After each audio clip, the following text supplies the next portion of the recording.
वचन दिले तू मला. ह्या मालिकेच्या आजच्या भागामध्ये आपण पाहतो की इकडे पद्मा ऊर्जाला म्हणत असते, ताई मला तुझ्याशी बोलायचंय. ऊर्जा म्हणते, हा पद्मा बोल ना, काय झालं. त्यावर पद्मा म्हणते, ताई ते मी. त्यावर ऊर्जा म्हणते, हा बोल ना पद्मा.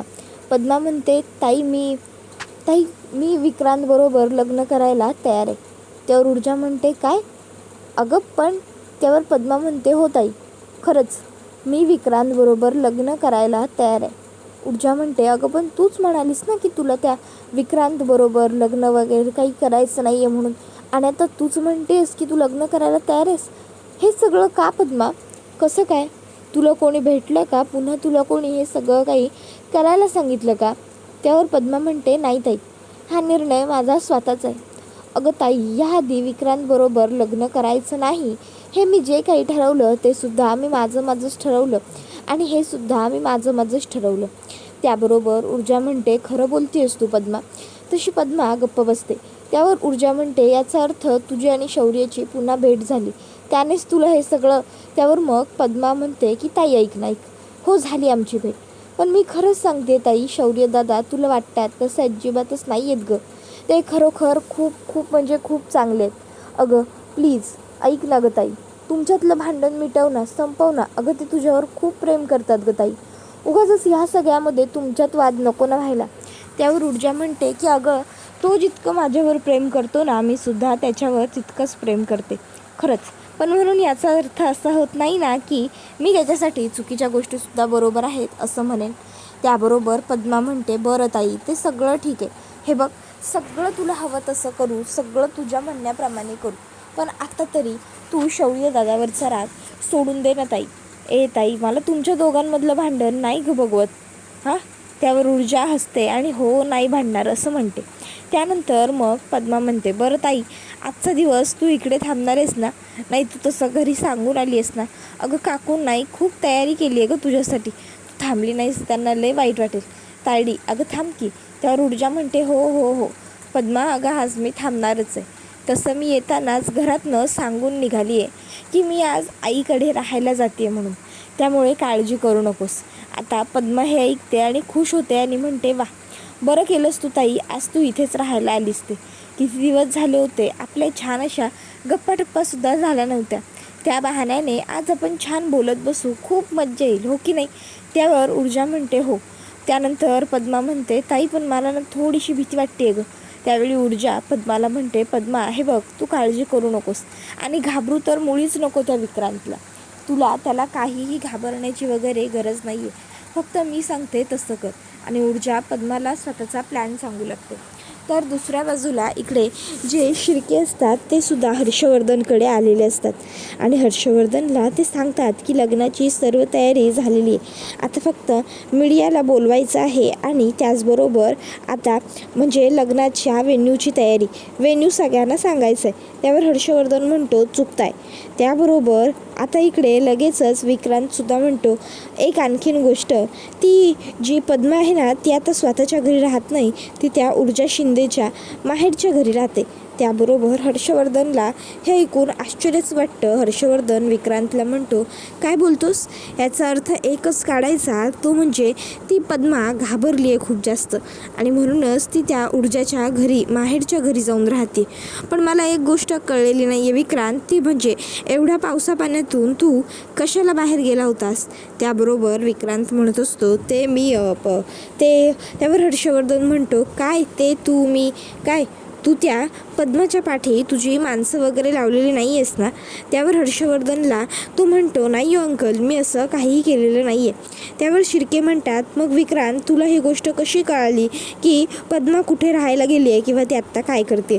त्यावर तो म्हणतो की अहो माझ्याकडे जो कार वॉशसाठी मुलगा येतो ना तो सुद्धा तिथेच राहतो जिथे ही पद्मा राहते, तर मला त्याने सांगितलं की ती पद्मा घर सोडून गेली आहे म्हणून, ज्या दिवशी आपली आई तिकडनं जाऊन आली तेव्हा. त्यावर हर्षवर्धन आणि शिर्के म्हणतात, मग आता पुढे. त्याबरोबर हर्षवर्धन म्हणतो, पुढे माझा प्लॅन एकदम सेटल आहे, काळजी करू नका, आपण सगळं व्यवस्थित मॅनेज करू. त्याबरोबर विक्रांत हा म्हणत असतो की त्या मुलाने मला असंही सांगितलं की ती जी पद्मा आहे तिचं सामान आणि काही कपडे वगैरे जे काही होतं ते सगळं घेऊन जाण्यासाठी तिच्याबरोबर ऊर्जाची आई आली होती. त्यांनी दोघींनी घराला कुलूप लावलं, देवाचे आशीर्वाद घेतले आणि मग ती लोक तिकडनं निघाली. त्यावर हर्षवर्धन म्हणत असतो की वा, हे सगळं तर उत्तम झालं, पण मग आता आपण खरा डाव रचायला सुरुवात करायची. त्यावर आता शिर्के म्हणतात, मग म्हणजे नेमकं करायचं काय?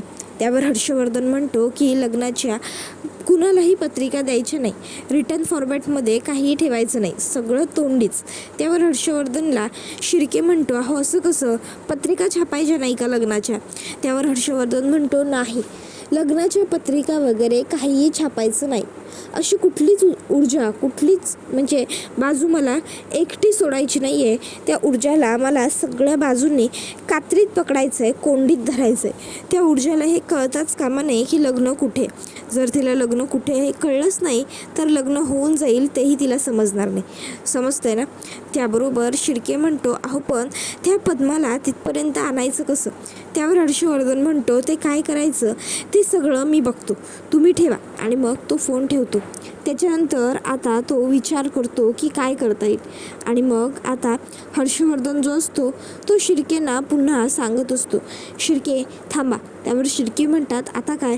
हर्षवर्धन म्हणतो, आणखीन एक महत्त्वाची गोष्ट, ती म्हणजे उद्या कुठल्याही परिस्थितीत ऊर्जा शिंदे हरलीच पाहिजे आणि आपली बाजू जिंकायला हवी, हे कायम लक्षात ठेवा. तर दुसऱ्या बाजूला अर्पिताने शौर्याला कॉल केलेला असतो आणि ती शौर्यबरोबर बोलत असते. ती शौर्याला म्हणते, शौर्य अरे तू आज का आला नाहीस? मी तुझी किती वेळ वाट बघत होते. त्यानंतर मग आता लगेचच तो म्हणत असतो की अगं अर्पिता, काय सांगू, मला थोडं महत्त्वाचं काम होतं म्हणून मला नाही येता आलं, मी बघेन. त्यावर मग अर्पिता म्हणते, अरे असू देत, बघेन काय, उलट ठीक आहे, काही हरकत नाही, काम केलंस इट्स बेटर. पण मला सांग की तू कधी येशील मला भेटायला? उद्या येशील का रे शौर्य तू मला भेटायला प्लीज? त्याबरोबर शौर्य म्हणतो, उद्या? त्यावर अर्पिता म्हणते, हो उद्या प्लीज शौर्य, येशील ना उद्या माझ्याकडे? मी उद्या दिवसभर तुझी वाट बघत बसेल. त्यावर मग आता लगेचच तो म्हणतो की मी आलो असतो, खरंच आलो असतो मी, पण काय ना मला ना महत्त्वाची कामं आहेत उद्या अर्पिता, त्यामुळे मला खरंच उद्या तुझ्याकडे यायला नाही जमणार. त्यावर अर्पिता म्हणते, शौर्य अरे असं काय करतोयस? मी आपल्या शॉपिंगचा प्लॅन बनवला आहे आणि तू म्हणतोयस की तुला वेळ नाही आहे म्हणून. त्याबरोबर शौर्य म्हणतो, अर्पिता मी तुला सकाळी सांगू का हे सगळं? आता मला खूप झोप येते, बाय. आणि मग तो फोन ठेवतो. त्यावेळी हर्षवर्धन, शिर्के आणि आता विक्रांतचा प्लॅन झालेला असतो बनवून. तर दुसऱ्या बाजूला आदित्य म्हणतो, काय रे एवढ्या लवकर झोपतो सुद्धा आहेस शौर्य? त्यावर शौर्य म्हणतो की काही नाही, जरा पाय मोकळे करून आलो, बाकी काय. आणि मग तो आता घरातनं बाहेर येतो. त्याबरोबर मग दुसऱ्या बाजूला इकडे आता शौर्याची चिडचिड, ऊर्जाची शांतता, असं सगळं सुरू असतं. ऊर्जा जी आहे ती आईच्या मांडीवर डोकं टेकून गप्प बसलेली असते, ती काय बाहेर वगैरे कुठे गेलेली नसते. त्याबरोबर मग पूर्वा ही ऊर्जाला म्हणते, ऊर्जा अगं अशी किती वेळ जागी राहणार आहेस? त्यापेक्षा त्या पद्माकडे बघ, बिचारी कष्टाचं उन्हातानाचं काम करते पण शांतपणे झोपली आहे की नाही. ऊर्जा अगं तुलासुद्धा असंच शांतपणे झोपता यावं एवढंच मलाही वाटतंय. तुला काय वाटतं? तुझं आणि शौर्याचं भांडण झालं आहे ते मला माहिती नाही आहे का? ऊर्जा बाळा मला सगळं माहिती आहे. हो खरंच सगळं माहिती आहे मला. त्यावर ऊर्जा म्हणते, मग आई तू? त्यावर आई म्हणते, मी मुद्दाम जाणून बुजून ठरवून उमजूनच यावेळी तुमच्यामध्ये नाही पडले. ऊर्जा हे बघ, नवरा बायकोचं नातं असंच असतं, यामध्ये इतर कोणानेही पडायचं नसतं, समजलं? हे तुमचं तुम्हाला चुकवावं लागतं. बरं मी काय म्हणते, तू शौर्याबरोबर आणखीन किती वेळ हे अशी गप्प बसणार आहेस? त्यावर ती काहीच उत्तर देत नाही. मग तिला काकू समजून सांगतात की हे बघ ऊर्जा, मला मान्य आहे की तुझं सगळं बरोबर आहे, पण याचा अर्थ असा होत नाही ना की शौर्याचं चुकतं आहे म्हणून. ऊर्जा म्हणते, आई अगं मग मी काय करू? या एवढ्या महत्त्वाची केसचं उद्या शेवटचं हिअरिंग आहे, मला उद्या शौर्याकडून मदत हवी होती, त्याच्याशी मला बोलायचं होतं, डिस्कस करायचं होतं, काही महत्त्वाच्या गोष्टी आहेत ज्या मला त्याला विचारायच्या होत्या, सांगायच्या होत्या, त्याच्या मताने त्याच्या मर्जीने करायच्या होत्या. पण इकडे हा शौर्य तर माझ्यावर रुसून बसलाय, हा माझ्याशी बोलतच नाही आहे. मग मी काय करू आई? या अशा परिस्थितीत माझ्याकडे काय पर्याय उरतो ते तूच सांग. त्याबरोबर मग आता ती म्हणत असते की शौर्य, अरे खूप मोठी गडबड झाली आहे. त्यावेळी शौर्य विचारतो काय झालं ऊर्जा, पण तोवर फोन कट होतो. त्यानंतर दुसऱ्या बाजूला इकडे आता ऊर्जा जी असते तिला खूप जास्त टेन्शन आलेलं असतं. पद्मा तिला म्हणते काळजी करू नकोस, सगळं होईल व्यवस्थित. तर दुसऱ्या बाजूला ऊर्जा म्हणत असते की आई, उद्याची मला भीती वाटते गं. उद्या खूप महत्त्वाचा दिवस आहे माझ्यासाठी, या केसच्यासाठी. त्यावर ऊर्जा म्हणत असते की हो, सगळं तुझ्या मनासारखं होईल, सगळं. त्यानंतर मग आता इकडे जो विक्रांत असतो तो पद्माला भेटायला गेलेला असतो आणि विक्रांतने पद्मावरती जबरदस्ती केलेली असते. आता ऊर्जा ही मग तशीच काकूंच्या मांडीवर ठेवूनच झोपलेली असताना अचानक इकडे पद्मा जागी होते. पद्माला असं स्वप्न पडलेलं असतं की विक्रांत तिच्या घरी आलाय, त्याने तिच्याशी लग्न केलंय आणि तो तिला सांगतोय की तू माझी लग्नाची बायको आहेस वगैरे. तर त्यानंतर पद्मा पटकन जागी होते. त्यानंतर तिला आता पुढे आठवत असतं की विक्रांत तिचा रस्ता रोखतोय आणि तो तिला म्हणतोय की माझ्याशी लग्न करायला हो म्हणालीस ना, होकार दिलास ना माझ्याशी लग्न करायला, मग आता लग्न केलं आहेस तर ते भोगावं सुद्धा लागेलच की. अगं काय बघतेस त्याच्याकडे, कपड्याचे आहेत ते. हो खरंच, आज आपला हनीमून आहे ना, हनीमूनसाठी ज्या काही गोष्टी गरजेचं आहे ते सगळं इथे आहे. त्याबरोबर मग पद्मा म्हणत असते हे बघ सोड मला, मागे हो, बाजूला हो.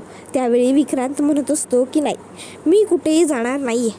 अगं हे बघ माझ्या नावाचं मंगळसूत्र मी आजच तुझ्या गळ्यात घातलं आहे आणि तू मला स्वतःपासून दूर लोटतेस, सरक. त्याबरोबर पद्मा ही त्याच्यासमोर हात जोडू लागते आणि म्हणते की हे बघ, असं नको करू असं. त्यावेळी तो म्हणत असतो की मी काय करायचं आणि काय नाही हे मला आता तू शिकवायचं नाही, मला जे हवं मी तेच करणार. आफ्टर ऑल मी तुझ्याबरोबर लग्न केलेलं आहे, विसरायचं नाही.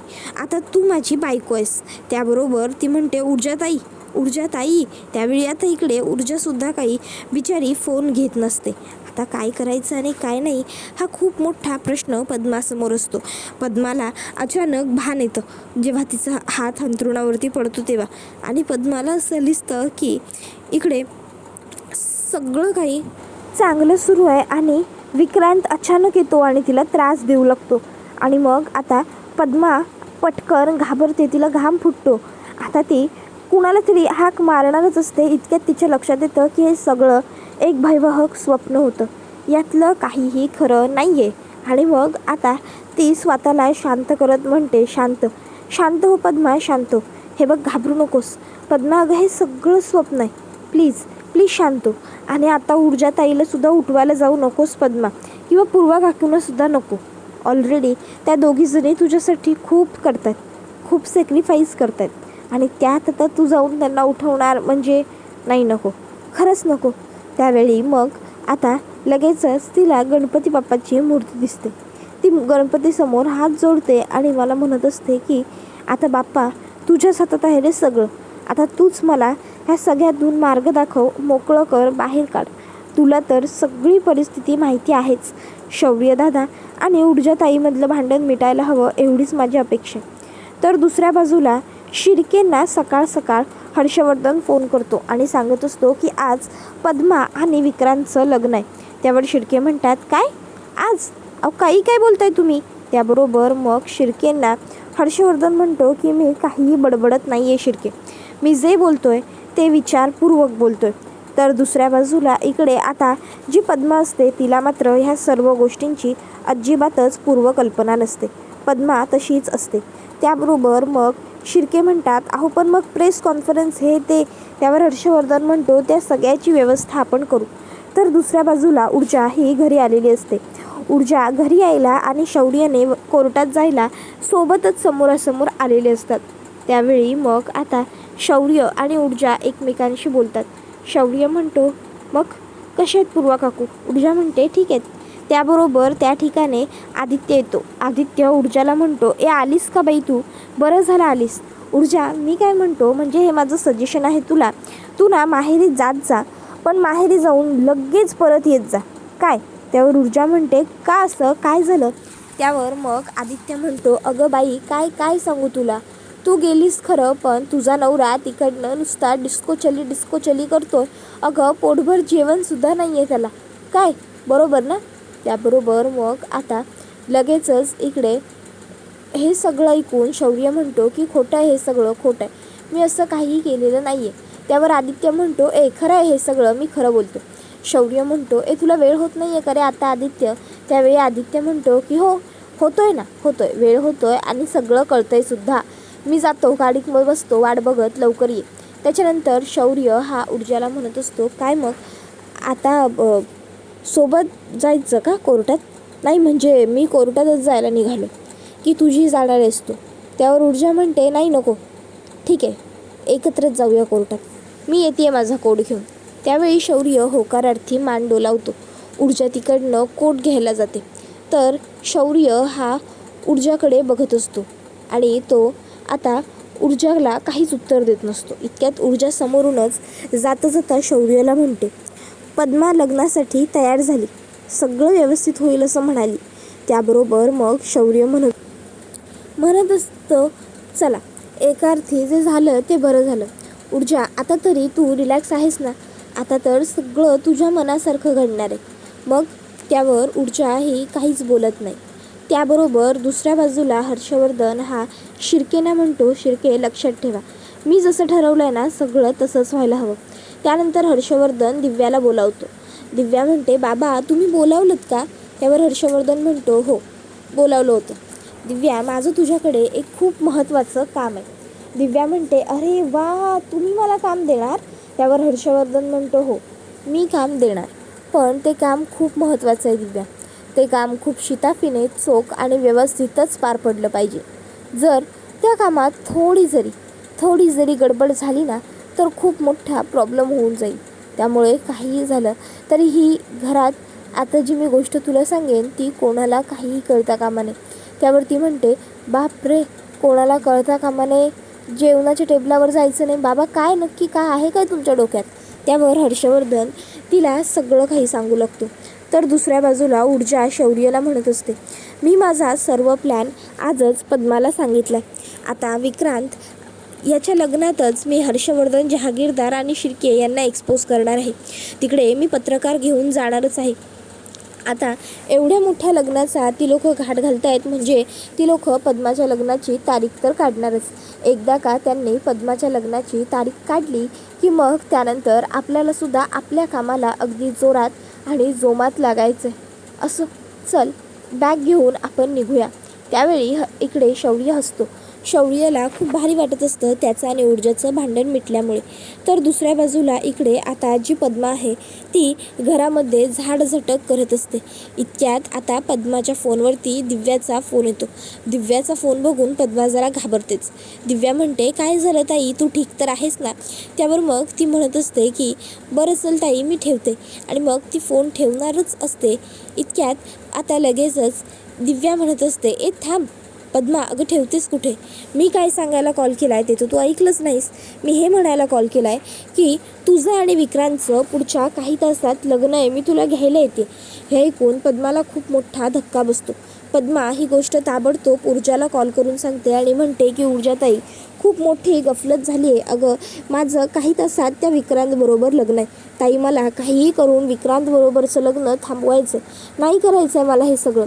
तर दुसऱ्या बाजूला आता ऊर्जाला पद्मा ते सगळं सांगते जे दिव्याने सांगितले. आता हे सगळं ऐकून पद्माला खूपच जास्त टेन्शन येऊन गेलेलं असतं आणि तिने ऊर्जाला हे सगळं सांगितलेलं असतं. आता ऊर्जा ही म्हणत असते असं कसं शक्य आहे, ते असं कसं वागू शकतात? अगं एवढं मोठं लग्न करायचं आहे म्हटल्यावर प्लॅनिंग तर हवंच ना. मग त्यावेळी आता ती म्हणते ताई मला त्यातलं काहीच माहीत नाही आहे गं, त्यांनी मला काहीच सांगितलेलं नाही आहे, मी काय करू? त्याबरोबर मग आता लगेच इकडे पद्मा म्हणत असते ताई अगं मी काय करू, कसं करू? त्याबरोबर ऊर्जा तिला म्हणते की तू रिलॅक्स राहा, शांत राहा पद्मा, मी आहे ना, मी तुला काही होऊ देणार नाही. मला सांग त्यांनी लग्नाचा पत्ता काय सांगितला? त्यावर ऊर्जा म्हणते पद्मा म्हणते ताई ते काहीच माहीत नाही आहे, त्यांनी काहीच सांगितलं नाही. फक्त इकडे दिव्याताई एवढं म्हणाल्या की लवकर आटप, तयार राहा म्हणून, आपल्याला ठाण्याला जायचं आहे. त्यावर हे ऐकून ऊर्जा म्हणते काय ठाण्याला? बरं ठीक आहे. त्यानंतर मग पद्मा आणि दिव्या जात असताना मुद्दामून दिव्या एका पनवेलमधल्या रोडचं नाव घेते आणि म्हणते आता तिथे जायचं आहे म्हटल्यावर उशीर तर होणारच ना. त्याबरोबर लगेचच पद्मा अगदी शिताफीने ऊर्जाला ही गोष्ट मेसेज करून सांगते. त्यावर हर्षवर्धन दिव्याला म्हणतो, आता तू त्या पद्माचा फोन जप्त कर. मग लगेचच दिव्या पद्माचा फोन काढून घेते. तर इकडे ऊर्जाला लोकेशन सापडलेलं असतं. ऊर्जा म्हणत असते की हे सगळं काही यांच्या कामासाठी बाहेर गेलेत. त्याबरोबर आता ऊर्जा ही शौर्यला म्हणत असते, शौर्य आपण आता काय करायचं, कशी माहिती गोळा करायची. शौर्यसुद्धा टेन्शनमध्ये असतो, विचारात असतो. त्याबरोबर हा व्हिडिओ इथेच संपतो. व्हिडिओ आवडला असेल तर व्हिडिओला लाईक करायला. चला तर मग प्रेक्षकांनो, आजच्या पुरतं इथेच थांबूया. पुढचा व्हिडिओ येईपर्यंत या व्हिडिओचं आत्तापर्यंत इथेच थांबूया. पुढचा येईपर्यंत टाटा बाय बाय, धन्यवाद, take care all of you.